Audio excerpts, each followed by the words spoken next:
If you look at the numbers behind incontinence in women, it's hard to believe just how big an issue it is. Incontinence affects more women than diabetes, breast cancer, and heart disease, but it doesn't get nearly the attention it deserves. That's why the National Association for Continence has created the We Count campaign to help you realize that this isn't just a you problem, it's an us problem.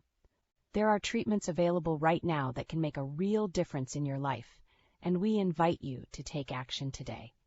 Visit nafc.org/we-count for essential facts, insights, and resources on stress and urge incontinence, overactive bladder, menopause-related leakage, and more.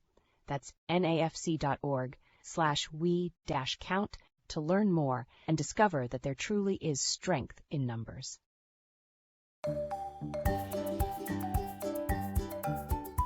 Welcome to Life Without Leaks, a podcast by the National Association for Continence. NAFC is America's leading advocate for people with bladder and bowel conditions, with resources, connections to doctors, and a welcoming community of patients, physicians, and caregivers, all available at nafc.org. Welcome back to another episode of Life Without Leaks. On today's podcast, we're going to talk about the difference between a urinary tract infection, a kidney infection, and kidney stones. There are a lot of similarities with these when it comes to symptoms, and they can all make you feel lousy and uncomfortable, but there are important distinctions that are really worth knowing about. Let's start by talking about what a UTI is. A urinary tract infection occurs when bacteria enter any part of your urinary system, including your urethra, your bladder, your kidneys, or your uterus. If that bacteria isn't flushed out of your system, it can lead to an infection. UTIs are remarkably common. About 60% of women and 12% of men will experience at least one in their lifetime. And if you've ever had one, you probably haven't forgotten the symptoms. They're unpleasant to say the least, including things like a burning sensation when urinating, a strong, frequent urge to urinate, but the ability to only pass a small amount of urine at a time, bladder leakage when you're unable to make it to the bathroom in time, cloudy or strong-smelling urine, pelvic pain, blood in the urine, and back pain, usually felt in the lower back. Now, if you have a UTI, it's best to get it treated right away before any complications develop, and to alleviate the symptoms that go along with it. Sure, it's possible for a UTI to get better on its own, but most of the time it won't, and who wants to live in misery for longer than they have to anyway? Plus, even though some home remedies can help ease some of the discomfort, a doctor can prescribe you an antibiotic that's much quicker and more effective than all the cranberry juice in the world. An antibiotic will start working immediately, and depending on how complicated your UTI is, may clear it up in a matter of days. Just be sure to always take your medication as directed.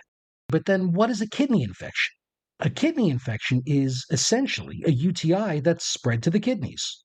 While this type of infection is rare, it's also very dangerous. So if you're experiencing any of these symptoms, you should see a doctor immediately. Upper back or side pain, fever, shaking or chills, feeling nauseous, and vomiting. While most kidney infections are readily treated with antibiotics, if left untreated, they can cause damage to your kidneys, which could lead to chronic kidney disease. The bacteria could even spread to your bloodstream, and at that point, it becomes a life-threatening situation.